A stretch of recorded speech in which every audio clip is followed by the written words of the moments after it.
मैं तो हैरान हाँ भी लीडर इन्ना झूठ बोलते हैं, गौरमेंट इन्नियां झूठ बोलदियां। कुछ तो यार शर्म करो, ਇਹੋ ਜਿਹੇ जुल्म तो मुगल कराया करते सी। हंसराज हंस का तो यह हाल है, इनू ये नहीं पता कि भी 65 की लड़ाई कद हुई सी, 71 की लड़ाई कद हुई सी। सुनो ये स्पीच पार्लीमेंट में है भी तू अपना बाजा लैके गा, तेनों रब ने भाग लाया तो कम से कम तू अपने पंजाब की गल तो कर ला। सनी देओल धर्म भाजी का बेटा, एडे वड्डे इंसान का तू बेटा, साहनेवाल पिंड थोड़ा, डांगो पिंड थोड़ा, तुसी अपने जिमीदार की गल कर, आवाज़ तो उठाओ पार्लीमेंट जी भी आ गलत हो रहा है। तुसी तो आप सारे नाल रले हुए हो, तो तुहानू शर्म आनी चाहिए भी तुसी अपने जिमीदार नूं मारी जाने हो। जे तुहानू ऐ लगता भी हिंदुस्तान च जनता बहुत है तो फिर ऐ करो यार, 4 बंब ही सुट दो भी, चल इत्थे 100 करोड़ बंदा मर जूगा जो तुसीं ये कुछ करना। थोड़ियां उम्रां हो गई 70-80 साल के, तुसीं सारे लीडर हो गए, तुसीं हिंदुस्तान नूं चला रहे हो, तुसीं काहदे वास्ते जुल्म करते हो? क्यों तुहानू ये पई है भी मैं अपना प्यो भी मारदे आ, अपनी माँ भी मारदे आ, सारा कुछ बच्चे ही मारदे आ। पत्थरों के विचों रोटियां नहीं निकलनियां, पत्थरों के विचों तुहानू खाण नूं कुछ नहीं मिलना। ये तो किसी दिन अर्थक्वेक आया तो ये तो पहले खत्म हो जाऊगा। जिन्होंने कहते साडे लीडर ने, साडे देश चलाउंदे ने, ये तुसीं इहो जिहा काम कित्थे लिया के खड़ा करता है भी अज जिमीदार नूं सड़कां ते कढ लिया। तुहानू बहुत स्वाद आउंदा है जी, बड़ा तुहानू नशा आउंदा होना। मैं सुनिया सी भी औरंगजेब जद जनेऊ लाउंदा सी ते हिंदुआं नूं मारदा सी ते 20-20 हज़ार हिंदू मारदा सी ते कहते उन्हां दा खून भी चूसदा सी। है किस तरह का मैं कहना शैतान आत्मा सी जिहड़ा बंदे दे खून चों भी उहनूं टेस्ट आउंदा सी, आह हा किन्ना स्वाद है। ते आपां हुण ओह काम फड़ लए। ਉਹ ਕੀ ਪੁੱਛਦੇ ਹੋ ਤੁਸੀਂ ਪੰਜਾਬ ਦੇ ਲੀਡਰਾਂ ਦਾ? ਛੱਡੋ ਪਰੇ ਜੀ। ਜੇ ਅਕਲਮੰਦ ਹੁੰਦੇ ਤਾਂ ਮਾਸਟਰ ਤਾਰਾ ਸਿੰਘ ਨੂੰ ਮਾਊਂਟ ਬੈਟਨ ਨੇ ਕਿਹਾ ਸੀ ਭਾਈ ਮੁਸਲਮਾਨਾਂ ਨੇ ਪਾਕਿਸਤਾਨ ਆਪਣਾ ਆਰਡਰ ਲੈ ਲਿਆ, ਤੁਸੀਂ ਵੀ ਲੈ ਲਓ, ਹੈ ਵੀ ਤੁਸੀਂ ਵੀ ਆਪਦਾ ਸਿੱਖ ਖਾਲਸਾ ਰਾਜ ਲੈ ਲਓ, ਵੀ ਮੁੜ ਕੇ ਤੁਹਾਡੀ ਫਿਰ ਜੁੱਤੀਆਂ ਖਾਓਗੇ ਇਹਨਾਂ ਤੋਂ। ਉਹ ਮਾਸਟਰ ਤਾਰਾ ਸਿੰਘ ਰਾਤ ਨੂੰ ਜਵਾਹਰ ਲਾਲ ਨਹਿਰੂ ਨੂੰ ਲੈ ਗਿਆ, ਲੈ ਭਾਈ ਅਸੀਂ ਤਾਂ ਨੌਹਾਂ ਤੋਂ ਕਿਤੇ ਮਾਸ ਲੱਗ ਹੁੰਦਾ, ਤੂੰ ਫਲਾਨਾ ਤਿਮਕਾ। ਤੇ ਉਹੀ ਮਾਸਟਰ ਤਾਰਾ ਸਿੰਘ ਜਿਹਦੀਆਂ ਜੜ੍ਹਾਂ ਬੀਜੀਆਂ ਹੋਈਆਂ ਅੱਗ ਸਾਨੂੰ ਭੁਗਤਣਾ ਪੈ ਰਿਹਾ। ਅਸੀਂ ਉਹ ਲੜਾਈ ਲੜੀ, ਰਾਜੀਵ ਗਾਂਧੀ ਨੇ ਸਾਨੂੰ ਅਸਲੇ ਵੀ ਦਿੱਤੇ, ਸਭ ਕੁਝ ਦਿੱਤਾ ਹੈ ਜੀ। ਉਦੋਂ KPS ਗਿੱਲ ਸਾਹਿਬ ਸੀਗੇ। मेरा मतलब अज जो सारी इंडस्ट्री सारे लोग जरूर ये गल्लां कहते असीं नाल चलांगे जी, पर कल नूं ये ना होवे जे चले तो तुसीं अंदोलन करनो, उन्हां नूं सुणाउण दिल्ली वालिआं नूं भी गलत गल है ते माड़ी जी गाहां गोलियां करो चलिए सब ने भज जाना। सो ऐ ना होवे।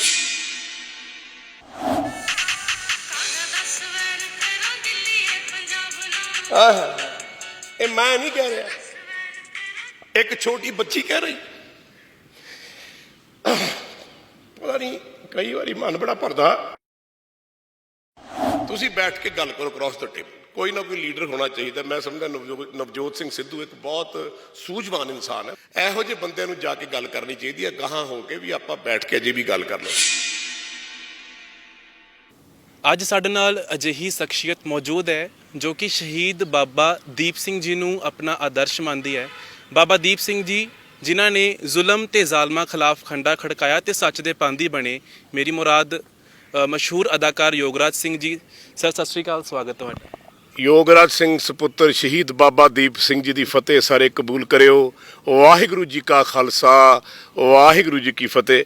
ਪੁੱਤਰ ਜੀ ਮੈਂ ਤੇ ਬਾਬਾ ਦੀਪ ਸਿੰਘ ਜੀ ਦੀ ਜੁੱਤੀ ਦੀ ਮਿੱਟੀ ਵੀ ਨਹੀਂ, ਤੇ ਮੈਂ ਤਾਂ ਗੁਰੂ ਘਰ ਦਾ ਕੁੱਕਰ ਹਾਂ, ਪਟਾ ਪਾਇਆ ਹੋਇਆ। ਦੇਖੀ ਜਾਣਾ ਵੀ ਮਾਲਕ ਕਦੇ ਮੈਨੂੰ ਵੀ ਚਾਰ ਡੁੱਕ ਪਾਊਗਾ। ਤੁਸੀਂ ਇਹ ਗੱਲ ਕਹਿ ਕੇ ਮੈਨੂੰ ਬਹੁਤ ਮਾਣ ਦਿੱਤਾ ਹੈ ਵੀ ਮੈਂ ਉਹਨਾਂ ਦਾ ਪੁੱਤਰ ਹਾਂ, ਤੇ ਬਹੁਤ ਬਹੁਤ ਧੰਨਵਾਦ ਤੁਹਾਡਾ ਜੀ। ਅੱਛਾ ਯੋਗਰਾਜ ਜੀ, ਗੱਲ ਜਿਵੇਂ ਬਾਬਾ ਦੀਪ ਸਿੰਘ ਜੀ ਦਾ ਇਤਿਹਾਸ ਬੜਾ ਸ਼ਾਨਾ ਮੱਤਾ ਹੈ, ਮਾਣ ਮੱਤਾ ਹੈ। ਉਹਨਾਂ ਨੇ ਖੰਡਾ ਖੜਕਾਇਆ ਜ਼ੁਲਮ ਦੇ ਖਿਲਾਫ।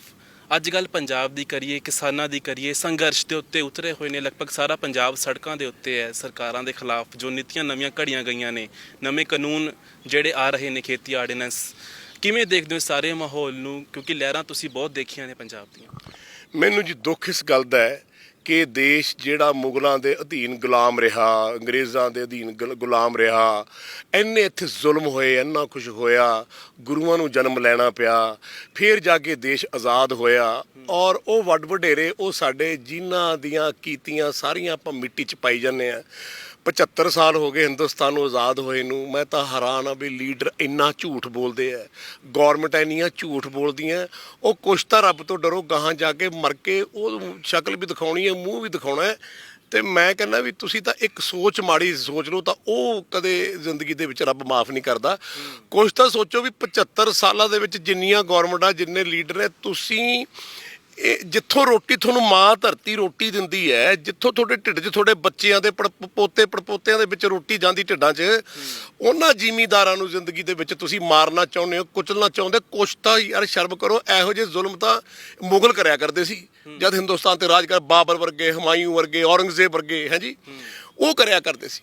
ਤੇ ਇੰਨਾ ਕੁਛ ਆਪਣੇ ਵੱਡ ਵਡੇਰਿਆਂ ਨੇ, ਗੁਰੂਆਂ ਨੇ, ਰੱਬ ਨੇ ਇੱਥੇ ਬੰਦੇ ਭੇਜ ਕੇ ਤੁਹਾਨੂੰ ਆਜ਼ਾਦੀ ਦਿੱਤੀ। ਤੇ ਅੱਜ ਤੁਸੀਂ ਆਪਦੇ ਬੰਦਿਆਂ ਨੂੰ, ਜਿਹੜੇ ਤੁਹਾਨੂੰ ਜ਼ਿਮੀਂਦਾਰਾਂ ਨੂੰ ਸਿਰ ਤੇ ਬਿਠਾਉਣਾ ਚਾਹੀਦਾ, ਆਪਣੀ ਗੋਦੀ 'ਚ ਬਿਠਾਉਣਾ ਚਾਹੀਦਾ, ਉਹਨਾਂ ਦੀ ਤੁਹਾਨੂੰ ਜ਼ਿੰਦਗੀ ਦੇ ਵਿੱਚ ਪੂਜਾ ਕਰਨੀ ਚਾਹੀਦੀ ਵੀ ਤੁਹਾਨੂੰ ਰੋਟੀ ਦਿੰਦੇ ਨੇ। ਕਿਤੇ ਕੋਈ ਮੈਨੂੰ ਆ ਜਿਹੜੇ 에ਅਰ ਕੰਡੀਸ਼ਨਰ ਵੱਡੀ ਵੱਡੀ ਗੱਡੀਆਂ 'ਚ ਬੈਠੇ ਨੇ, ਕਿਤੇ ਮੈਨੂੰ ਇੱਕ ਸਿਆੜ ਤਾਂ ਵਾਹ ਕੇ ਦਿਖਾਓ, ਉੱਥੇ ਕਣਕ ਦਾ ਮੜ ਜੀ ਬੀਜ ਕੇ ਦਿਖਾਓ, ਤੁਹਾਨੂੰ ਪਤਾ ਲੱਗੇ। ਤੇ ਤੁਹਾਨੂੰ ਸ਼ਰਮ ਆਉਣੀ ਚਾਹੀਦੀ ਹੈ ਵੀ ਤੁਸੀਂ ਆਪਣੇ ਜ਼ਿਮੀਂਦਾਰਾਂ ਨੂੰ ਮਾਰੀ ਜਾਂਦੇ ਹੋ। ਉਹ ਕਿੱਥੇ ਦੇਣਾ ਦਿਓਗੇ? ਮੈਂ ਤਾਂ ਇਹ ਸੋਚਦਾ ਕਈ ਵਾਰੀ, ਆਪੇ ਬੀਜ ਆਪੇ ਹੀ ਖਾ, ਨਾਨਕ ਹੁਕਮੀ ਆਵੇ ਜਾ। ਇਹ ਰੱਬਾ ਇਹਨਾਂ ਨੂੰ ਕਿੱਥੇ ਕਿੱਥੇ ਮਾਫ ਕਰੇਗਾ ਜਿਹੜੇ ਜ਼ਿਮੀਂਦਾਰਾਂ ਨਾਲ ਆਹ ਹਰ ਕਰ ਰਿਹਾ ਹੈ। ਤੁਸੀਂ ਖੁਦ ਜ਼ਿਮੀਂਦਾਰ ਬੈਕਗ੍ਰਾਉਂਡ ਤੋਂ, ਆਪ ਵੀ ਤੁਸੀਂ ਖੇਤੀ ਕਰਦੇ ਰਹੇ ਹੋ, ਤੁਸੀਂ ਦੱਸਿਆ ਹੈ, ਦਰਦ ਤਾਂ ਸਮਝ ਰਹੇ ਹੋਵੋਗੇ, ਕਿਉਂਕਿ ਕਿਸਾਨ ਲੰਮੇ ਸਮੇਂ ਤੋਂ ਕਦੀ ਕਿਸੇ ਚੀਜ਼ ਲਈ ਸੰਘਰਸ਼ ਕਰ ਰਿਹਾ ਹੈ, ਕਦੀ ਕਿਸੇ ਚੀਜ਼ ਲਈ, ਹੁਣ MSP ਦੇ ਲਈ ਨਵੇਂ ਕਾਨੂੰਨਾਂ ਖਿਲਾਫ। ਮੈਂ ਕਹਿੰਦਾ ਜੀ, ਦਰਦ ਦਾ ਅਹਿਸਾਸ ਕੋਈ ਕਰੇ ਤਾਂ ਦਰਦ ਨੂੰ ਸੁਣਾਈਏ। ਮੇਰੇ 9 ਪੁਸ਼ਤਾਂ ਹੋ ਗਈਆਂ, ਮੈਂ ਬਾਬਾ ਆਪਣੇ ਉਹ ਵੱਡੇ ਵੱਡ ਵਡੇਰਿਆਂ ਤੋਂ ਚੱਲਦੇ ਆ ਰਹੇ ਹਾਂ ਅਸੀਂ, ਹਾਂਜੀ। ਤੇ ਬਾਬਾ ਜੋਗਾ ਸਿੰਘ ਜੀ ਜਿਹੜੇ 10ਵੇਂ ਪਾਤਸ਼ਾਹ ਕੋਲੋਂ ਅੰਮ੍ਰਿਤ ਛਕਿਆ। ਅਸੀਂ ਸਾਰੇ ਜ਼ਿਮੀਂਦਾਰ, ਦੇਖੋ ਗੱਲ ਇਹ ਹੈ ਵੀ ਆਪਾਂ ਜੱਟ ਕਹਿ ਦਿੰਦੇ ਹਾਂ। ਜੱਟ ਦਾ ਮਤਲਬ ਹੈ ਵੀ ਅੱਜ ਤੋਂ 100 ਸਾਲ ਪਹਿਲਾਂ, 150 ਸਾਲ ਪਹਿਲਾਂ, ਜਾਂ 70-80 ਸਾਲ ਪਹਿਲਾਂ ਜ਼ਿਮੀਂਦਾਰ ਇਹ ਸੀ ਜਿਹੜਾ ਹਲ ਵਾਹੁੰਦਾ ਹੈ, ਮਿੱਟੀ 'ਚੋਂ ਅਨਾਜ ਜਿਹੜਾ ਕੰਮ ਕਰਦਾ ਹੈ, ਖੇਤੀ, ਉਹਨੂੰ ਆਪਾਂ ਜੱਟ ਕਹਿੰਦੇ। ਜੱਟ ਮੀਨਸ ਜ਼ਿਮੀਂਦਾਰ। ਤੇ ਇਹਦਾ ਦਰਦ ਜਿਹੜਾ ਹੈ ਤੇ ਉਹੀ ਮਹਿਸੂਸ ਕਰ ਸਕਦਾ ਜਿਹੜਾ ਇਨਸਾਨ ਹੈ। ਜਿਹੜੇ ਵੱਡੇ ਵੱਡੇ ਕੰਕਰੀਟ ਦੇ ਘਰਾਂ 'ਚ ਬੈਠੇ ਆ, 에ਅਰ ਕੰਡੀਸ਼ਨਾਂ ਦੇ ਵਿੱਚ ਬੈਠੇ ਆ, ਜਿੱਥੇ ਇੰਨਾ ਕੁਝ ਜ਼ਿੰਦਗੀ 'ਚ ਹੋ ਰਿਹਾ ਹੈ, ਇੰਨੀ ਤਕਲੀਫ ਤੁਸੀਂ ਜ਼ਿਮੀਂਦਾਰਾਂ ਨੂੰ ਦੇ ਰਹੇ ਹੋ। ਮੈਂ ਕਹਿੰਦਾ ਤੁਸੀਂ ਮਾੜਾ ਜਿਹਾ ਅੱਖ ਬੰਦ ਕਰਕੇ ਸੋਚੋ ਤਾਂ ਸਹੀ ਵੀ ਅਸੀਂ ਕਰ ਕੀ ਰਹੇ ਹਾਂ, ਫਿਰ ਕਾਹਦੇ ਵਾਸਤੇ ਕਰ ਰਹੇ ਹਾਂ, ਤੁਹਾਨੂੰ ਕਿਹੜੀ ਚੀਜ਼ ਦਾ ਘੱਟ ਹੈ। ਜੇ ਤੁਹਾਨੂੰ ਐਂ ਲੱਗਦਾ ਵੀ ਹਿੰਦੁਸਤਾਨ 'ਚ ਜਨਤਾ ਬਹੁਤ ਹੈ, ਤੇ ਫਿਰ ਐਂ ਕਰੋ ਯਾਰ, 4 ਬੰਬ ਹੀ ਸੁੱਟ ਦਿਓ ਵੀ ਚੱਲ ਇੱਥੇ 100 ਕਰੋੜ ਬੰਦਾ ਮਰ ਜੂਗਾ ਜੇ ਤੁਸੀਂ ਇਹ ਕੁਛ ਕਰਨਾ। ਮਤਲਬ ਇਹ ਇੱਦਾਂ ਦਾ ਜ਼ੁਲਮ ਨਹੀਂ ਕਰਨਾ ਚਾਹੀਦਾ। ਤੁਸੀਂ ਪੜ੍ਹੇ ਲਿਖੇ ਬੰਦੇ ਹੋ, ਵੱਡ ਵਡੇਰੇ ਹੋ, ਤੁਹਾਡੀਆਂ ਉਮਰਾਂ ਹੋ ਗਈਆਂ 70-80 ਸਾਲ ਦੇ, ਤੁਸੀਂ ਸਾਰੇ ਲੀਡਰ ਹੋ ਗਏ, ਤੁਸੀਂ ਹਿੰਦੁਸਤਾਨ ਨੂੰ ਚਲਾ ਰਹੇ ਹੋ, ਤੁਸੀਂ ਕਾਹਦੇ ਵਾਸਤੇ ਜ਼ੁਲਮ ਕਰਦੇ ਹੋ? ਕਿਉਂ ਤੁਹਾਨੂੰ ਇਹ ਪਈ ਹੈ ਵੀ ਮੈਂ ਆਪਣਾ ਪਿਓ ਵੀ ਮਾਰਦੇ ਆ, ਆਪਣੀ ਮਾਂ ਵੀ ਮਾਰਦੇ ਆ, ਸਾਰਾ ਕੋਈ ਬੱਚੇ ਹੀ ਮਾਰਦੇ ਆ। ਔਰ ਤੁਸੀਂ ਇਹ ਸੋਚੋ ਵੀ ਕੱਲ ਨੂੰ ਜਾ ਕੇ ਰੋਟੀ ਕਿੱਥੋਂ ਬਣਾਓਗੇ?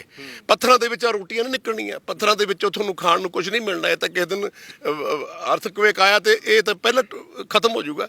ਸੋ ਮੈਨੂੰ ਇਸ ਗੱਲ ਦਾ ਬੜਾ ਦੁੱਖ ਹੈ। ਮੈਂ ਤੁਹਾਨੂੰ ਹਜ਼ਾਰ ਨਹੀਂ ਕਰਦਾ, ਮੇਰੇ ਅੱਖਾਂ 'ਚੋਂ ਹੰਝੂ ਆ ਜਾਂਦੇ ਨੇ ਵੀ ਹੇ ਪ੍ਰਮਾਤਮਾ, ਜਿਨ੍ਹਾਂ ਨੂੰ ਅਸੀਂ ਆਪਣੇ ਰਹਿਨੁਮਾ ਕਹਿੰਦੇ ਸੀ, ਜਿਨ੍ਹਾਂ ਨੂੰ ਕਹਿੰਦੇ ਸਾਡੇ ਲੀਡਰ ਨੇ, ਸਾਡੇ ਦੇਸ਼ ਚਲਾਉਂਦੇ ਨੇ, ਇਹ ਤੁਸੀਂ ਇਹੋ ਜਿਹਾ ਕੰਮ ਕਿੱਥੇ ਲਿਆ ਕੇ ਖੜਾ ਕਰਤਾ ਹੈ ਵੀ ਅੱਜ ਜ਼ਿਮੀਂਦਾਰ ਨੂੰ ਸੜਕਾਂ ਤੇ ਕੱਢ ਲਿਆ? ਤੁਹਾਨੂੰ ਬਹੁਤ ਸਵਾਦ ਆਉਂਦਾ ਹੈ ਜੀ, ਬੜਾ ਤੁਹਾਨੂੰ ਨਸ਼ਾ ਆਉਂਦਾ ਹੋਣਾ। ਮੈਂ ਸੁਣਿਆ ਸੀ ਵੀ ਔਰੰਗਜ਼ੇਬ ਜਦ ਜਨੇਊ ਲਾਉਂਦਾ ਸੀ ਤੇ ਹਿੰਦੂਆਂ ਨੂੰ ਮਾਰਦਾ ਸੀ, ਤੇ 20-20 ਹਜ਼ਾਰ ਹਿੰਦੂ ਮਾਰਦਾ ਸੀ, ਤੇ ਕਹਿੰਦੇ ਉਹਨਾਂ ਦਾ ਖੂਨ ਵੀ ਚੂਸਦਾ ਸੀ। ਹਾਂ, ਕਿਸ ਤਰ੍ਹਾਂ ਦਾ, ਮੈਂ ਕਹਿੰਦਾ ਸ਼ੈਤਾਨ ਆਤਮਾ ਸੀ ਜਿਹੜਾ ਬੰਦੇ ਦੇ ਖੂਨ 'ਚੋਂ ਵੀ ਉਹਨੂੰ ਟੇਸਟ ਆਉਂਦਾ ਸੀ ਵੀ ਆਹ ਕਿੰਨਾ ਸਵਾਦ ਹੈ। ਤੇ ਆਪਾਂ ਹੁਣ ਉਹ ਕੰਮ ਫੜ ਲਏ। ਇਹ ਧਰਤੀ ਪਵਿੱਤਰ ਧਰਤੀ, ਪੀਰਾਂ ਪੈਗੰਬਰਾਂ ਦੀ ਧਰਤੀ, ਇਹ ਗੁਰੂਆਂ ਦੀ ਧਰਤੀ, ਰਿਸ਼ੀ ਮੁਨੀਆਂ ਦੀ ਧਰਤੀ, ਜਿਨ੍ਹਾਂ ਨੇ ਆਪਣਾ ਆਪ ਸਭ ਕੁਝ ਲੋਕਾਂ ਨੂੰ ਲੁਟਾਤਾ, ਤੇ ਤੁਸੀਂ ਉਹਨਾਂ ਜ਼ਿਮੀਂਦਾਰਾਂ ਨੂੰ ਮਾਰਦੇ ਹੋ, ਉਹਨਾਂ ਲੋਕਾਂ ਨੂੰ ਮਾਰਨ ਤੇ ਤੁਲੇ ਹੋਏ ਹੋ ਜਿਹੜੇ ਤੁਹਾਡੇ ਆਪ ਦੇ ਨੇ, ਜਿਹੜੇ ਤੁਹਾਡੀ ਕੁੱਖ 'ਚ ਬੈਠ ਕੇ ਤੁਹਾਡੀ ਛਾਂ ਮਾਰਨਾ ਚਾਹੁੰਦੇ ਆ। ਇਹ ਸ਼ਰਮ ਆਉਣੀ ਚਾਹੀਦੀ ਹੈ। ਮੈਂ ਤਾਂ ਹੈਰਾਨ ਆ, ਇਸ ਸੁਣਿਆ ਸੀ ਕਲਯੁਗ ਇਹੋ ਜਿਹਾ ਹੋਊਗਾ, ਪਰ ਇਹ ਹੁਣ ਜਿਹੜਾ ਦੇਖ ਰਹੇ ਆ ਤਾਂ ਇਹ ਲੱਗਦਾ ਵੀ ਹੇ ਪ੍ਰਮਾਤਮਾ, ਇਹਦੇ ਨਾਲੋਂ ਤਾਂ ਧਰਤੀ ਤੇ ਨਾ ਹੀ ਰਹੀਏ ਚੰਗਾ ਹੈ। ਸਾਡਾ ਇਤਿਹਾਸ ਗਵਾਹ ਰਿਹਾ ਹੈ, ਅਸੀਂ ਲੋੜ ਪੈਣ ਤੇ ਦੇਸ਼ ਲਈ ਖੜੇ ਹਾਂ। ਪੰਜਾਬ ਨੇ ਇੱਕ ਸਮੇਂ ਤੇ ਹਰੀ ਕ੍ਰਾਂਤੀ ਲਿਆ ਕੇ ਪੂਰੇ ਦੇਸ਼ ਦਾ ਢਿੱਡ ਭਰਿਆ ਹੈ। ਯੋਗਰਾਜ ਜੀ, ਸਵਾਲ ਮੇਰਾ ਇਹ ਹੈ, ਜਿਹੜੀ ਤੁਸੀਂ ਗੱਲ, ਦੇਸ਼ ਦਾ ਨਹੀਂ ਭਰਿਆ ਜੀ, ਦੁਨੀਆ ਦਾ ਭਰਿਆ ਹੈ। ਕਿੰਨਾ ਅਨਾਜ ਇੱਥੋਂ ਐਕਸਪੋਰਟ ਹੁੰਦਾ ਸੀ।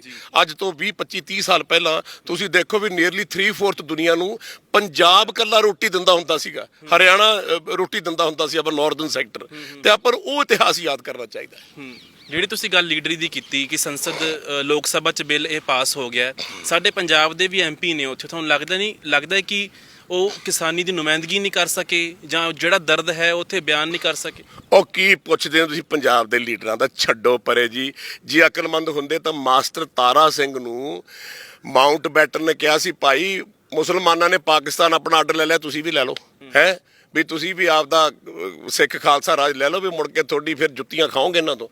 ਉਹ ਮਾਸਟਰ ਤਾਰਾ ਸਿੰਘ ਰਾਤ ਨੂੰ ਜਵਾਹਰ ਲਾਲ ਨਹਿਰੂ ਨੂੰ ਲੈ ਗਿਆ, ਲੈ ਭਾਈ ਅਸੀਂ ਤਾਂ ਨੌਹਾਂ ਤੋਂ ਕਿਤੇ ਮਾਸ ਲੱਗ ਹੁੰਦਾ, ਤੂੰ ਫਲਾਨਾ ਧਮਕਾ। ਤੇ ਉਹੀ ਮਾਸਟਰ ਤਾਰਾ ਸਿੰਘ ਜਿਹਦੀਆਂ ਜੜ੍ਹਾਂ ਬੀਜੀਆਂ ਹੋਈਆਂ ਆ ਕੁਝ ਸਾਨੂੰ ਭੁਗਤਣਾ ਪੈ ਰਿਹਾ। ਮੈਂ ਇਕੱਲੇ ਪੰਜਾਬ ਦੀ ਗੱਲ ਨਹੀਂ ਕਰਦਾ, ਮੈਂ ਸਾਰੇ ਹਿੰਦੁਸਤਾਨ ਦੀ ਗੱਲ ਕਰਦਾ। ਪੜ੍ਹੇ ਲਿਖੇ ਬੰਦੇ, ਐਜੂਕੇਟਡ ਬੰਦੇ ਹੈ ਜੀ, ਸਿਵਲਾਈਜ਼ਡ ਬੰਦੇ, ਗੱਲ ਆਪਾਂ ਧਰਮਾਂ ਦੀ ਕਰਦੇ ਹਾਂ। ਤੂੰ ਫਲਾਣਾ ਤੂੰ ਧਮਕਾ। ਤੇ ਗੁਰੂ ਸਾਹਿਬ ਕੀ ਕਹਿ ਗਏ, ਏਕ ਨੂਰ ਤੇ ਸਭ ਜਗ ਉਪਜਿਆ ਕੌਣ ਭਲੇ ਕੋ ਮੰਦੇ।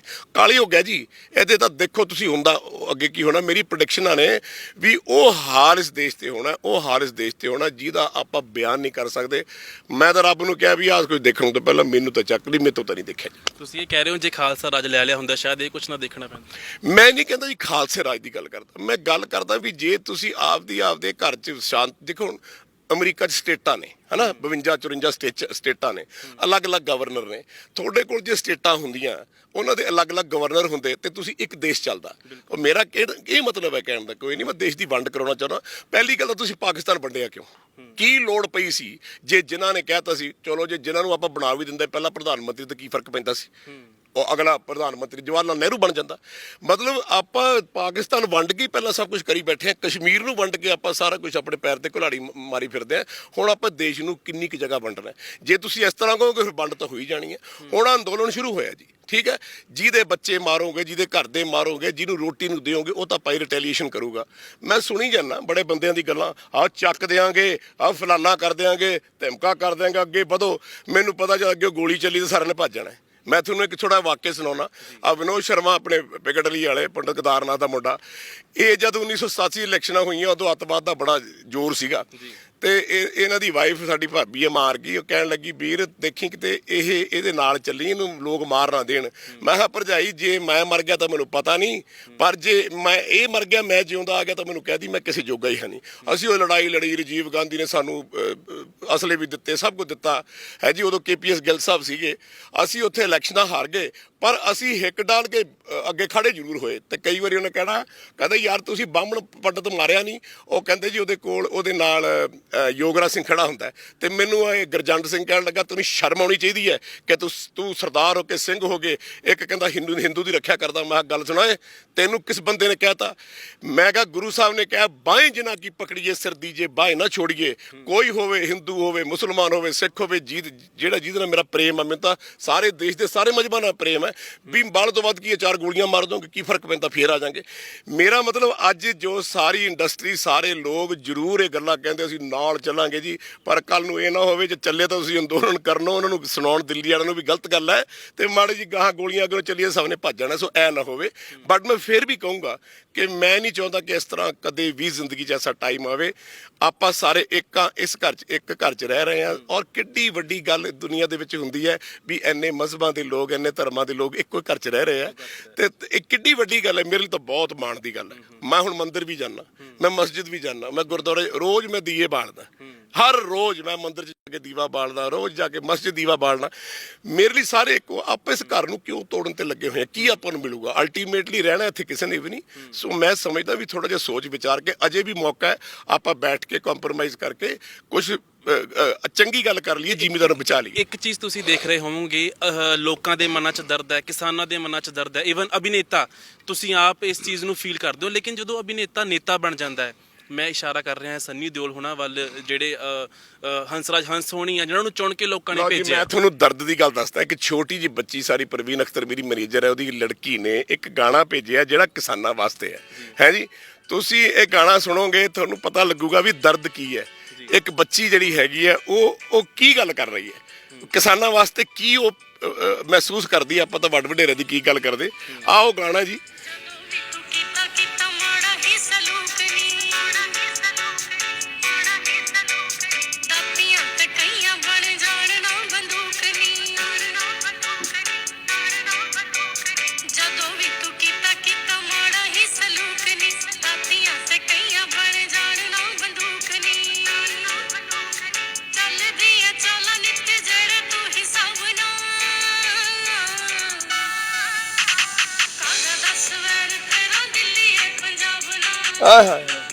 ਇਹ ਮੈਂ ਨਹੀਂ ਕਹਿ ਰਿਹਾ, ਇੱਕ ਛੋਟੀ ਬੱਚੀ ਕਹਿ ਰਹੀ। ਪਤਾ ਨਹੀਂ, ਕਈ ਵਾਰੀ ਮਨ ਬੜਾ ਭਰਦਾ ਬਈ ਕਦੇ ਇੱਕ ਬੱਚਾ ਆਪਣੇ ਬਾਪ ਦੀ ਬੁੱਕਲ 'ਚ ਬਹਿੰਦਾ ਹੈ, ਆਪਣੀ ਮਾਂ ਦੀ ਬੁੱਕਲ 'ਚ ਬਹਿੰਦਾ ਹੈ। ਦਿੱਲੀ 'ਚ ਰਹਿਣ ਵਾਲੇ ਲੋਕ, ਦਿੱਲੀ 'ਚ ਰਹਿਣ ਵਾਲੇ ਸਾਡੇ ਲੀਡਰ, ਰਹਿਨੁਮਾ, ਪਾਰਲੀਮੈਂਟ ਦੇ ਸਾਰੇ ਮੈਂਬਰਾਨ, ਇਹ ਮਾਂ ਪਿਓ ਨੇ ਇਸ ਦੇਸ਼ ਦੇ। ਇਹ ਇਹਨਾਂ ਦੀ ਬੁੱਕਲ 'ਚ ਬਹਿ ਕੇ ਇਹ ਛਾਂ ਜਿਹੜੀ ਛਤਰ ਛਾਇਆ ਹੁੰਦੀ ਹੈ ਵੱਡਿਆਂ ਦੀ, ਉਹ ਮਾਣਨੀ ਹੈ ਕਿ ਉੱਥੇ ਜਾ ਕੇ ਸੇਕ ਮਾਣਨਾ। ਮੈਂ ਇਹ ਪੁੱਛਣਾ ਚਾਹੁੰਦਾ ਸਾਰਿਆਂ ਨੂੰ, ਇੰਨਾ ਮਨ ਮੇਰਾ ਦੁਖੀ ਹੈ, ਮੈਂ ਤੁਹਾਨੂੰ ਦੱਸ ਨਹੀਂ ਸਕਦਾ ਵੀ ਬੱਚੇ ਇਹੋ ਜਿਹੀਆਂ ਗੱਲਾਂ ਕਰਦੇ ਆ। ਕੱਲ ਨੂੰ ਕਿਤੇ ਇਹ ਨਾ ਹੋਵੇ ਬੱਚਿਆਂ ਨੂੰ ਆਪਣੇ ਬਜ਼ੁਰਗਾਂ ਦੇ ਸਿਰਾਂ 'ਚ ਗੋਲੀਆਂ ਮਾਰਨੀਆਂ ਪੈਣ। ਕਿੱਡਾ ਭਿਆਨਕ ਸਮਾਂ ਹੋਊਗਾ। ਤੁਸੀਂ ਮਾਂ ਪਿਓ, ਸਾਰੇ ਲੀਡਰ ਸਾਹਿਬਾਨ, ਤੁਹਾਡੇ ਬੱਚੇ, ਹਿੰਦੁਸਤਾਨ ਦਾ ਹਰ ਜ਼ਿਮੀਂਦਾਰ, ਹਰ ਨਾਗਰਿਕ ਤੁਹਾਡਾ ਬੱਚਾ ਹੈ। ਤੁਸੀਂ ਉਹਨੂੰ ਬੁੱਕਲ 'ਚ ਪਾ ਕੇ ਕਹੋ, ਪੁੱਤ ਦੱਸ ਤੈਨੂੰ ਕੀ ਚਾਹੀਦਾ ਹੈ। ਰਾਜਾ ਉਹ ਹੁੰਦਾ ਹੈ, ਬਾਦਸ਼ਾਹ ਦਰਵੇਸ਼ ਗੁਰੂ ਗੋਬਿੰਦ ਸਿੰਘ ਹੈ। ਉਹ ਗੁਰੂ ਤੋਂ ਕੁਛ ਤਾਂ ਸਿੱਖ ਲਓ। ਤੁਸੀਂ ਐਡੇ ਵੱਡੇ, ਤੁਸੀਂ ਹਿੰਦੁਸਤਾਨ ਦੇ ਬਾਦਸ਼ਾਹ ਹੋ ਕੇ, ਐਡੇ ਵੱਡੇ ਰਹਿਨੁਮਾ ਹੋ ਕੇ, ਇਹ ਤੁਹਾਡੇ ਬੱਚੇ, ਤੁਸੀਂ ਬੱਚਿਆਂ ਨਾਲ ਕਿਹੋ ਜਿਹਾ ਸਲੂਕ ਕਰ ਰਹੇ ਹੋ। ਇਸ ਤਰ੍ਹਾਂ ਨਹੀਂ ਹੋਣਾ ਚਾਹੀਦਾ। ਇਹ ਤਾਂ ਬਹੁਤ ਦੁੱਖ ਵਾਲੀ ਗੱਲ ਹੈ। ਯੋਗਰਾਜ ਜੀ, ਜਿਹੜਾ ਤੁਸੀਂ ਗੀਤ ਸੁਣਾਇਆ ਹੈ, ਤੁਹਾਡਾ ਲੰਮਾ ਤਜਰਬਾ ਰਿਹਾ ਹੈ, ਤੁਹਾਨੂੰ ਕੀ ਲੱਗਦਾ ਕਿ ਆਖਰ ਕਿਉਂ ਦਿੱਲੀ ਦੀ ਪੰਜਾਬ ਨਾਲ ਬਣਦੀ ਨਹੀਂ? ਪਤਾ ਨਹੀਂ ਜੀ, ਮੈਂ ਤਾਂ 75 ਸਾਲਾਂ ਤੋਂ ਜਦੋਂ ਦੇਸ਼ ਆਜ਼ਾਦ ਹੋਇਆ, ਮੈਂ 65 ਸਾਲ ਦਾ ਹੋਇਆ, ਮੈਂ ਤਾਂ 10 ਸਾਲ ਬਾਅਦ ਪੈਦਾ ਹੋਇਆ। ਮੈਂ ਕਦੇ ਆਪਣੇ ਬਜ਼ੁਰਗਾਂ ਨੂੰ ਇਹ ਗੱਲ ਪੁੱਛ ਦਿੰਦਾ ਸੀ, ਮੈਂ ਕਿਹਾ ਜੀ ਇਹ ਆਪਣੇ ਦੇਸ਼ 'ਚ ਕੀ ਹੋ ਰਿਹਾ। ਉਦੋਂ ਵੀ ਇਹੀ ਗੱਲ ਹੁੰਦੀ ਸੀ। ਉਹ ਕਹਿੰਦੇ ਵੀ ਬੜੀ ਮੁਸ਼ਕਿਲਾਂ ਨਾਲ ਆਜ਼ਾਦੀ ਲਈ ਸੀ, ਪਰ ਮੈਂ ਕਿਹਾ ਪੁੱਤ ਤੈਨੂੰ ਇੱਕ ਗੱਲ ਦੱਸ ਦਿੰਦਾ ਵੀ ਇਸ ਆਜ਼ਾਦੀ ਨਾਲੋਂ ਨਾ ਅੰਗਰੇਜ਼ਾਂ ਦਾ ਰਾਜ ਬਹੁਤ ਚੰਗਾ ਸੀ। ਮਤਲਬ ਉਹਨਾਂ ਨੇ ਕਹਿਣਾ ਵੀ ਉਸ ਵੇਲੇ ਆਹ ਕੁਝ ਨਹੀਂ ਸੀ ਹੁੰਦਾ, ਤੇ ਅੱਗੇ ਅੱਗੇ ਜੋ ਕੁਝ ਹੋਣਾ ਸੀ ਉਹਨਾਂ ਨੇ ਮੈਨੂੰ ਦੱਸਿਆ ਵੀ ਆ ਕੇ ਹਿੰਦੁਸਤਾਨ ਦੇ ਵਿੱਚ ਆਹ ਕੁਝ ਹੋਇਆ ਕਰੂਗਾ। ਤੇ ਮੈਂ ਕਹਿੰਦਾ ਸੀ ਐਵੇਂ ਬਜ਼ੁਰਗ ਮਾਰੀ ਜਾਂਦੇ ਆਪਦੀਆਂ, ਪਰ ਉਹਦਾ ਤਜਰਬਾ ਸੀ ਕਿ ਵੀ ਉਹ ਕੀ ਕੁਛ ਅੱਗੇ ਹੋਣਾ। ਤਾਂ ਉਹ ਮੈਨੂੰ ਸੁਣਾਉਂਦੇ ਹੁੰਦੇ ਸੀ ਵੀ ਅੱਗੇ ਜਾ ਕੇ ਆਇਆ ਹੋਣਾ। ਮੈਂ ਇੱਕ ਵਾਰੀ DSP ਭਰਤੀ ਹੋ ਗਿਆ ਚੰਡੀਗੜ੍ਹ ਦੇ ਵਿੱਚ, ਮੈਨੂੰ ਕਹਿੰਦੇ ਤੂੰ ਭਰਤੀ ਨਹੀਂ ਹੋਣਾ। ਮੈਂ ਕਿਹਾ ਜੀ ਤੁਸੀਂ SP ਸੀਗੇ ਪੈਪਸੂ ਪੁਲਿਸ, ਮੇਰਾ ਵੀ ਦਿਲ ਕਰਦਾ, ਮੈਂ ਵੀ ਇੰਡੀਆ ਖੇਡ ਗਿਆ। ਕਹਿੰਦੇ ਨਹੀਂ, ਅਫਸਰਾਂ ਦੀ ਤੇ ਹੁਣ ਕਦਰ ਨਹੀਂ ਹੋਣੀ ਜ਼ਿੰਦਗੀ 'ਚ ਅੱਗੇ ਜਾ ਕੇ। ਅੱਗੇ ਤਾਂ ਪੁਲਿਸ ਵਾਲਾ ਕੋਈ ਜਾਂਦਾ ਸੀ ਪਿੰਡ 'ਚ ਤੇ ਲੋਕੀ ਬਰਸਾਤ ਉਹ ਛਿੜਕਾਅ ਕਰਦੇ ਸੀ, ਕੁਰਸੀਆਂ ਵਜਾਉਂਦੇ ਸੀ। ਕਹਿੰਦੇ ਅੱਗੇ ਜਾ ਕੇ ਕੰਮ ਨਹੀਂ ਹੋਣਾ ਪੁੱਤ, ਮੈਂ ਹੱਥ ਜੋੜ ਤੋਂ ਛੱਡ ਦਿਓ। ਮੈਂ ਅੱਜ ਮਹਿਸੂਸ ਕਰਦਾ ਵਾਕਈ ਉਹ ਠੀਕ ਕਹਿੰਦੇ ਸੀ। ਸੋ ਮਤਲਬ ਹੁਣ ਉਦੋਂ ਵੀ ਮਾਊਂਟ ਬੈਟਨ ਜਦ ਛੱਡ ਕੇ ਚੱਲਿਆ ਹਿੰਦੁਸਤਾਨ, ਤੇ ਉਦੋਂ ਵੀ ਅੰਗਰੇਜ਼ਾਂ ਨੇ ਗੱਲ ਕਹੀ ਸੀਗੀ ਹੈ ਜੀ, ਤੇ ਵੀ ਇੰਨੀ ਛੇਤੀ ਆਜ਼ਾਦੀ ਨਾ ਦਿਓ, ਤੁਸੀਂ ਅਜੇ ਹੋਰ 50-100 ਸਾਲ ਰਾਜ ਕਰ ਲਓ, ਫਿਰ ਉਸ ਤੋਂ ਬਾਅਦ ਇਹਨਾਂ ਨੂੰ ਦੇਸ਼ ਫੜਾ ਦਿਓ। ਸੋ ਆਈ ਥਿੰਕ ਕਈ ਵਾਰੀ ਬੜਾ ਦੁੱਖ ਹੁੰਦਾ ਹੈ ਇਹ ਸੋਚ ਕੇ ਵੀ ਇਹ ਕਾਹਦੀ ਆਜ਼ਾਦੀ ਹੈ ਜਿੱਥੇ ਆਪਣੇ ਹੀ ਮਾਂ ਪਿਓ, ਆਪਣੇ ਹੀ ਵੱਡ ਵਡੇਰੇ ਆਪਣੇ ਬੱਚਿਆਂ ਦਾ ਕਤਲ ਕਰਨ ਤੇ ਲੱਗੇ ਹੋਏ ਆ। ਇਹ ਆਜ਼ਾਦੀ ਕਾਹਦੀ ਆਜ਼ਾਦੀ ਹੈ ਜੀ? ਸਰ ਲਾਸਟ ਸਵਾਲ ਹੈ, ਜਿਵੇਂ ਤੁਸੀਂ ਖੁਦ ਜਜ਼ਬਾਤੀ ਹੋ ਗਏ, ਇਹ ਦਰਦ ਸਮਝ ਰਹੇ ਹੋ ਕਿਸਾਨਾਂ ਦਾ, ਕਿਉਂਕਿ ਕਿਸਾਨ ਕਦੀ ਖੁਦਕੁਸ਼ੀ ਕਰਦਾ ਅਸੀਂ ਦੇਖਦੇ ਹਾਂ ਅਖਬਾਰਾਂ ਦੇ ਵਿੱਚ, ਕਦੀ ਉਹਦੇ ਤੇ ਕੋਈ ਹੋਰ ਭਾਰ ਪੈ ਜਾਂਦਾ ਹੈ। ਅਭਿਨੇਤਾ ਇਸ ਦਰਦ ਨੂੰ ਮਹਿਸੂਸ ਕਰ ਰਹੇ ਨੇ, ਲੇਕਿਨ ਨੇਤਾ ਇਸ ਦਰਦ ਨੂੰ ਕਿਉਂ ਨਹੀਂ ਮਹਿਸੂਸ ਕਰ ਰਹੇ? ਜਿਵੇਂ ਸਨੀ ਦਿਓਲ ਨੂੰ ਚੁਣ ਕੇ ਭੇਜਿਆ, ਉਹ ਵੀ ਅਭਿਨੇਤਾ ਸੀਗੇ, ਹੰਸਰਾਜ ਹੰਸ ਹੋਣੀ, ਉਹ ਵੀ ਫਨਕਾਰ ਨੇ, ਉਹ ਇਸ ਦਰਦ ਨੂੰ ਕਿਉਂ ਨਹੀਂ ਸਮਝ ਰਹੇ? ਉਹਨਾਂ ਨੂੰ ਸਗੋਂ ਸੰਸਦ 'ਚ ਆਵਾਜ਼ ਚੁੱਕਣੀ ਚਾਹੀਦੀ ਸੀ। ਮੈਂ ਹਮੇਸ਼ਾ ਜ਼ਿੰਦਗੀ 'ਚ ਨਾ ਆਪਣੀ ਔਕਾਤ ਜ਼ਰੂਰ ਮੈਨੂੰ ਪਤਾ ਹੋਣੀ ਚਾਹੀਦੀ ਹੈ। ਮੈਂ ਇੱਕ ਜੱਟ ਜ਼ਿਮੀਂਦਾਰ ਦਾ ਮੁੰਡਾ, ਤੇ ਮੈਂ ਮਿੱਟੀ 'ਚੋਂ ਪੈਦਾ ਹੋਇਆ। ਮੇਰੀ ਔਕਾਤ ਮਿੱਟੀ ਹੈ। ਮੈਂ ਭਾਵੇਂ ਮਹਿਲਾਂ ਚਲੇ ਜਾਵਾਂ, ਭਾਵੇਂ ਪ੍ਰਾਈਮ ਮਿਨਿਸਟਰ ਬਣ ਜਾ, ਭਾਵੇਂ ਜੋ ਮਰਜ਼ੀ ਬਣ ਜਾ, ਮੈਨੂੰ ਆਪਣੀ ਔਕਾਤ ਨਹੀਂ ਭੁੱਲਣੀ ਚਾਹੀਦੀ। ਇਹ ਜਿਹੜੇ ਬੰਦੇ ਤੁਸੀਂ ਨਾਂ ਲਏ, ਮੈਂ ਉਹਨਾਂ ਨੂੰ ਪੁੱਛਣਾ ਚਾਹੁੰਦਾ ਕਿ ਜ਼ਿੰਦਗੀ 'ਚ ਤੁਸੀਂ ਵੀ ਉਹ ਕੱਖਾਂ 'ਚੋਂ ਪੈਦਾ ਹੋ ਕੇ ਤੁਸੀਂ ਮਹਿਲਾਂ ਤੱਕ ਚਲੇ ਗਏ, ਤੁਹਾਨੂੰ ਲਿਜਾਣ ਵਾਲੇ ਕੌਣ ਨੇ? ਜਿਨ੍ਹਾਂ ਨੇ ਤੁਹਾਨੂੰ ਵੋਟਾਂ ਪਾਈਆਂ, ਜ਼ਿਮੀਂਦਾਰ ਨੇ, ਆਮ ਤਬਕਾ, ਗਰੀਬ ਤਬਕਾ ਜਿਹੜਾ, ਉਹਨਾਂ ਨੇ ਤੁਹਾਨੂੰ ਵੋਟਾਂ ਪਾ ਕੇ ਭੇਜਿਆ ਵੀ ਹਾਂ ਇਹ ਕੱਲ੍ਹ ਨੂੰ ਜਾਣਗੇ ਤੇ ਸਾਡੀ ਰਹਿਨੁਮਾਈ ਕਰਨਗੇ, ਤੇ ਤੁਸੀਂ ਉੱਥੇ ਜਾ ਕੇ ਸਾਰਾ ਕੁਝ ਭੁੱਲ ਗਏ। ਹੰਸਰਾਜ ਹੰਸ ਦਾ ਤਾਂ ਇਹ ਹਾਲ ਹੈ, ਇਹਨੂੰ ਇਹ ਨਹੀਂ ਪਤਾ ਕਿ ਵੀ 65 ਦੀ ਲੜਾਈ ਕਦ ਹੋਈ ਸੀ, 71 ਦੀ ਲੜਾਈ ਕਦ ਹੋਈ ਸੀ। ਸੁਣੋ ਇਹਦੀ ਸਪੀਚ ਪਾਰਲੀਮੈਂਟ ਦੇ, ਹੈਂ ਬਈ ਤੂੰ ਆਪਣਾ ਬਾਜਾ ਲੈ ਕੇ ਗਾ, ਤੈਨੂੰ ਰੱਬ ਨੇ ਭਾਗ ਲਾਇਆ ਤਾਂ ਕਮ ਸੇ ਕਮ ਤੂੰ ਆਪਣੇ ਪੰਜਾਬ ਦੀ ਗੱਲ ਤਾਂ ਕਰ ਲੈ। ਸਨੀ ਦਿਓਲ ਧਰਮ ਭਾਜੀ ਦਾ ਬੇਟਾ, ਐਡੇ ਵੱਡੇ ਇਨਸਾਨ ਦਾ ਤੂੰ ਬੇਟਾ, ਸਾਹਨੇਵਾਲ ਪਿੰਡ ਤੁਹਾਡਾ, ਡਾਂਗੋ ਪਿੰਡ ਤੁਹਾਡਾ, ਤੁਸੀਂ ਆਪਣੇ ਜ਼ਿਮੀਂਦਾਰ ਦੀ ਗੱਲ ਕਰ, ਆਵਾਜ਼ ਤਾਂ ਉਠਾਓ ਪਾਰਲੀਮੈਂਟ 'ਚ ਵੀ ਆਹ ਗਲਤ ਹੋ ਰਿਹਾ। ਤੁਸੀਂ ਤਾਂ ਆਪ ਸਾਰੇ ਨਾਲ ਰਲੇ ਹੋਏ ਹੋ ਸਕਦਾ ਕਈ ਵਾਰੀ ਕੋਈ ਡਿਸੀਜਨ ਜਿਹੜਾ ਹੈ ਗਵਰਨਮੈਂਟ ਦਾ ਉਹ ਅਲੱਗ ਤਰੀਕੇ ਦੀ ਸੋਚ ਹੋਵੇ, ਪਰ ਉਹ ਜੇ ਨਹੀਂ ਠੀਕ ਤਾਂ ਕਮ ਸੇ ਕਮ ਆਪਣੇ ਪਿਓ ਨੂੰ ਇਹ ਤਾਂ ਕਹਿਣਾ ਚਾਹੀਦਾ ਹੈ ਬੱਚੇ ਨੂੰ ਕਿ ਜੀ ਆਹ ਬਾਪੂ ਜੀ ਕੰਮ ਠੀਕ ਨਹੀਂ ਹੈ, ਤੁਸੀਂ ਜਾਤੀਏ ਨਾ ਕਰੋ। ਸੋ ਮੈਂ ਸਮਝਦਾ ਜੀ ਇਹ ਹੁਣ ਜਿਹੜੀ ਗੱਲ ਹੈ ਇਹ ਕਿਤੇ ਵੱਧ ਨਾ ਜਾਵੇ। ਦੇਖੋ ਹੁਣ ਇੱਕ ਜ਼ਿਮੀਂਦਾਰੀ ਰਹਿ ਗਿਆ ਸੀ, ਜੇ ਗੱਲ ਸਪੋਜ਼ ਵੱਧ ਗਈ, ਕੱਲ ਨੂੰ ਕੀ ਹੋਊਗਾ? ਤੁਸੀਂ ਕਿੰਨੇ ਕੁ ਮਾਰ ਲਓਗੇ ਜੀ? ਲੱਖ ਬੰਦਾ ਮਾਰ ਲਓਗੇ, 2 ਲੱਖ ਮਾਰ ਲਓਗੇ, 3 ਲੱਖ ਮਾਰ ਲਓਗੇ। ਜਿੱਥੇ ਜਿੱਥੇ ਖੂਨ ਡਿੱਲੂਗਾ ਇਹੋ ਜਿਹੇ ਬੰਦਿਆਂ ਦਾ, ਗਰੀਬਾਂ ਦਾ, ਜ਼ਿਮੀਂਦਾਰਾਂ ਦਾ, ਉੱਥੋਂ ਫਿਰ ਪਿਆਰ ਤਾਂ ਪੈਦਾ ਹੋਣਾ ਨਹੀਂ, ਨਫ਼ਰਤ ਹੀ ਪੈਦਾ ਹੋਊਗੀ। ਫਿਰ ਆਉਣ ਵਾਲੀ ਜਨਰੇਸ਼ਨ ਦਾ ਇਹ ਹੈ ਵੀ ਇੱਥੇ ਤਬਾਹੀ ਹੋਊਗੀ। ਮੇਰਾ ਮਤਲਬ ਇਹ ਹੈ ਕਹਿਣ ਦਾ, ਬੜੀ ਔਖੀ ਆਪਾਂ ਹਿੰਦੁਸਤਾਨ ਦੀ ਆਜ਼ਾਦੀ ਲਈ। ਮੈਂ ਹੱਥ ਜੋੜ ਕੇ ਸਾਰਿਆਂ ਨੂੰ ਕਹਿਣਾ, ਸਾਰੇ ਪੋਲੀਟੀਸ਼ੀਅਨਾਂ ਨੂੰ, ਲੀਡਰਾਂ ਨੂੰ, ਸੋਚ ਕੇ ਕੁਛ ਬੈਠ ਕੇ ਆਪਣੇ ਬੱਚਿਆਂ ਨਾਲ ਸਮਝੌਤਾ ਕਰਨ। ਤੁਹਾਨੂੰ ਬਹੁਤ ਸਾਰੇ ਲੋਕ ਸੁਣ ਰਹੇ ਨੇ, ਕੱਲ ਕਿਸਾਨ ਧਰਨੇ 'ਚ ਜਾਣਗੇ, ਨੌਜਵਾਨ ਜਾਣਗੇ, ਕਿਹੜੀ ਸੋਚ ਲੈ ਕੇ ਜਾਣ, ਤੁਸੀਂ ਕੀ ਕਹਿਣਾ ਚਾਹੁੰਦੇ ਹੋ? ਦੇਖੋ ਜੀ, ਪਹਿਲੀ ਗੱਲ ਤੇ ਹੈ ਵੀ ਪ੍ਰਾਪਰਟੀ, ਨੈਸ਼ਨਲ ਪ੍ਰਾਪਰਟੀ ਨਹੀਂ ਖਰਾਬ ਕਰਨੀ ਚਾਹੀਦੀ। ਨਾ ਤਾਂ ਤੁਹਾਨੂੰ ਅੱਗਾਂ ਲਾਉਣੀਆਂ ਚਾਹੀਦੀਆਂ, ਨਾ ਤੁਹਾਨੂੰ ਕੋਈ ਚੀਜ਼ ਆਪਣੇ ਦੇਸ਼ ਦੀ ਤੋੜਨੀ ਚਾਹੀਦੀ ਹੈ, ਕਿਉਂਕਿ ਇਹ ਚੀਜ਼ਾਂ ਜਿਹੜੀਆਂ ਹੈਗੀਆਂ ਆਪਣੇ ਸਾਰੀਆਂ ਸਾਂਝੀਆਂ, ਕਿਸੇ ਦੇ ਬਾਪ ਦਾ ਹਿੰਦੁਸਤਾਨ ਨਹੀਂ ਹੈ। ਤੁਸੀਂ ਅੰਦੋਲਨ ਜ਼ਰੂਰ ਕਰੋ, ਔਰ ਮੈਂ ਸਮਝਦਾ ਇਹੋ ਜਿਹਾ ਕਰੋ ਪੀਸਫੁਲ ਹੋਵੇ, ਪੀਸਫੁਲ ਮਾਰਚ ਹੋਵੇ ਤੁਹਾਡੀ। ਤੁਸੀਂ ਬੈਠ ਕੇ ਗੱਲ ਕਰੋ ਕ੍ਰਾਸ ਦਾ ਟੇਬਲ, ਕੋਈ ਨਾ ਕੋਈ ਲੀਡਰ ਹੋਣਾ ਚਾਹੀਦਾ। ਮੈਂ ਸਮਝਦਾ ਨਵਜੋਤ ਸਿੰਘ ਸਿੱਧੂ ਇੱਕ ਬਹੁਤ ਸੂਝਵਾਨ ਇਨਸਾਨ ਹੈ, ਮੈਂ ਉਹਨੂੰ ਪਾਲਿਆ ਹੈ, ਉਹਦਾ ਵਿਆਹ ਵੀ ਮੈਂ ਹੱਥੀਂ ਕੀਤਾ ਤੇ ਮੇਰਾ ਬਹੁਤ ਅਜੀਜ਼ ਪੁੱਤਰ ਹੈ। ਇਹੋ ਜਿਹੇ ਬੰਦਿਆਂ ਨੂੰ ਜਾ ਕੇ ਗੱਲ ਕਰਨੀ ਚਾਹੀਦੀ ਹੈ, ਗਾਹਾਂ ਹੋ ਕੇ ਵੀ ਆਪਾਂ ਬੈਠ ਕੇ ਅਜੇ ਵੀ ਗੱਲ ਕਰ ਲਓ। ਪਰ ਤੋੜ ਭੰਨ ਮਾਰ ਕੁੱਟ ਇਹਦੇ ਮੈਂ ਖਿਲਾਫ ਹਾਂ। ਤੇ ਕਿਉਂਕਿ ਜੇ ਆਪਾਂ ਕਿਸੇ ਦਾ ਨੁਕਸਾਨ ਕਰਾਂਗੇ ਤਾਂ ਆਪਣਾ ਨੁਕਸਾਨ ਹੋਊਗਾ। ਜੇ ਆਪਾਂ ਗੱਡੀ ਨੂੰ ਕਿਸੇ ਅੱਗ ਲਾਤੀ, ਉਹ ਵੀ ਆਪਣੀ ਗੱਡੀ ਹੈ, ਬੱਸ ਨੂੰ ਅੱਗ ਲਾਤੀ, ਇਹ ਕੰਮ ਤੇ ਮੈਂ ਬਿਲਕੁਲ ਖਿਲਾਫ ਹਾਂ। ਤੁਸੀਂ ਬੈਠ ਕੇ ਗੱਲ ਕਰੋ, ਤੁਸੀਂ ਧਰਨਾ ਦੇ ਦਿਓ, ਮਰ ਜਾਓ, ਸਭ ਕੁਝ ਹੋ ਜੀ, ਭੁੱਖ ਹੜਤਾਲ ਕੱਟ ਲਓ, ਸਾਰੀ ਦੁਨੀਆ ਤੁਹਾਡੇ ਨਾਲ ਹੋਊਗੀ। ਪਰ ਆਹ ਜਿਹੜੀ ਵੈਂਜੈਂਸ ਵਾਲੀ ਗੱਲ ਹੈ ਵੀ ਆਪਾਂ ਅੱਗਾਂ ਲਾ ਦੇਣੀਆਂ, ਬੰਦੇ ਮਾਰ ਦੇਣੇ, ਇਹ ਮੈਂ ਇਹਦੇ ਬਹੁਤ ਖਿਲਾਫ ਹੈ, ਕਿਉਂਕਿ ਇਹ ਰੱਬ ਨੂੰ ਭਾਉਂਦੀ ਨਹੀਂ ਗੱਲ। ਬਹੁਤ ਬਹੁਤ ਧੰਨਵਾਦ ਤੁਸੀਂ। ਮੈਂ ਬਹੁਤ ਜੀ, ਵਾਹਿਗੁਰੂ ਜੀ ਕਾ ਖਾਲਸਾ, ਵਾਹਿਗੁਰੂ ਜੀ ਕੀ ਫਤਿਹ ਜੀ। ਸੋ ਹੋਰ ਅਪਡੇਟਸ ਦੇ ਲਈ ਤੁਸੀਂ ਜੁੜੇ ਰਹੋ ਅੱਖਰ ਦੇ ਨਾਲ।